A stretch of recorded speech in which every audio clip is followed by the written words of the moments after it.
a 15-foot wingspan. That's this first model. The next one that we have on the drawing board has a 21-foot wingspan, and that'll be capable of carrying about 600 pounds or so of supplies. Unbelievable. That one is in the works. But this drone that we have, either the VTOL or the fixed wing. Which means we're vertical takeoff and landing. right. Right? And so we're trying a number of different things. So with the VTOL, with the fixed wing, we have we've built in some new technology into it, so we can take off in a distance of about 350 feet or so unloaded. So that gives us access to every airport and small airfield in the world. Right. And of course with VTOL, we can take off and land anywhere. So let's say you have a hurricane that goes through the Caribbean. We could land on the beach and deliver supplies. We could do search and rescue, any of those type of operations. And we expect, because we've done it in the lab, that we're going to break the world record for drone flight in this class at more than 40 hours of flight time. And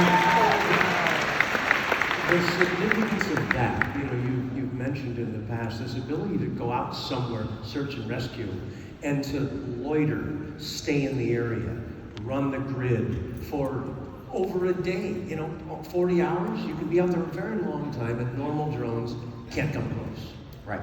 Yeah. So this is life and death in terms of being able to be out there and find somebody in distress. Yeah, absolutely. The idea is, we'd have a fleet of these, and of course we would work with organizations like the Coast Guard and different governments around the world. And you just put the drones up into the air. They fly in a grid pattern back and forth.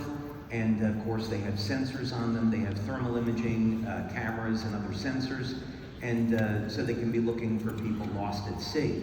So the ability to stay in the air for almost 2 days is of an enormous advantage. That's obviously very, very tight window for people when they're in that type of circumstance. So every hour counts. So not having to go back and refuel, but stay in the air, communicate to ground control is an enormous advantage. And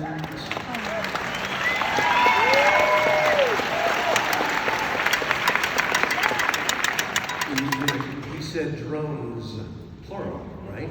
So there's going to be, at some point, multiple drones, multiple regions, with appropriate staff to support, so that when you get the call from the Red Crosses of the world or Convoys of Hopes or whomever, you're going to be able to say, okay, where do you need it?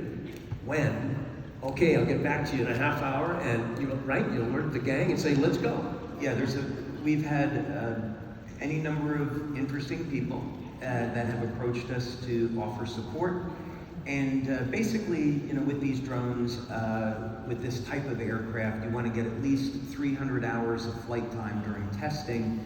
And then, unfortunately, you have to build a drone and destroy it because you have to know what type of winds that it will take, what type of crashes it can sustain, and so forth. And so we're looking at all different new ways of building composites so that the aircraft will be very, very light yet very, very strong. So the numbers are pretty impressive because in some of the drones we're using traditional carbon fiber or fiberglass, but I invented a nanotechnology foam. Of course you did. That is exceptionally strong and light.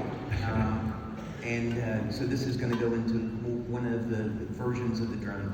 But essentially, this today gives us a dry weight of about 185 pounds for the drone, but yet it can still carry over 200 pounds of payload. And of course, then you add the fuel, and it brings the weight up further.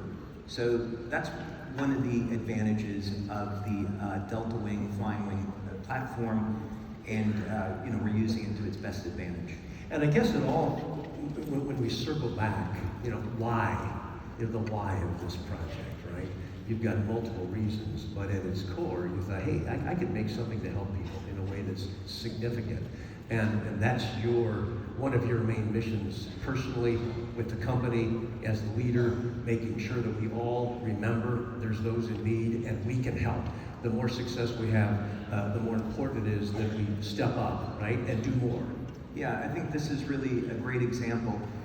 Each of you have dreams, you have goals and objectives, and there's so many people in life that will tell you you can't do it, you're not smart enough, you don't have the formal education, you don't have enough money, and you should never let those things stand in your way. If there's something that you hold dear in your heart and you want to pursue it, you should, and this is such a great example.